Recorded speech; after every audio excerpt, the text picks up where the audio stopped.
Manalur saint തെരേസാസിൽ കലോത്സവ വേദിയായ നാട്യാരവം 2025 ആടും പാതിരി ഫാദർ അജിത് ചിറ്റലപ്പള്ളി വിദ്യാർത്ഥികളുടെയും സദസ്സിന്റെയും മനം കവർന്നുകൊണ്ട് നൃത്താവിഷ്കാരത്തിലൂടെ ഉദ്ഘാടനം ചെയ്തു.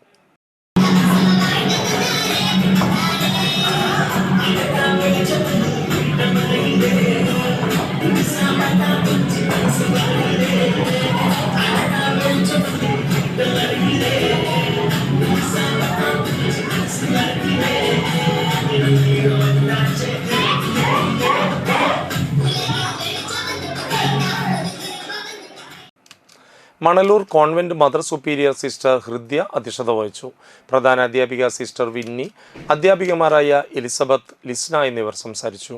2 ദിവസങ്ങളായി നടന്ന കലോത്സവ വേദിയിൽ കുട്ടികൾ സംഗീതം, നൃത്തം, കവിതാരചന, ചിത്രരചന തുടങ്ങി നിരവധി കലാപരിപാടികളിലൂടെ തങ്ങളുടെ പ്രതിഭ തെളിയിച്ചു. കലോത്സവ സമാപന ചടങ്ങിൽ വിജയികൾക്ക് സമ്മാനങ്ങളും സർട്ടിഫിക്കറ്റുകളും നൽകി ആദരിച്ചു.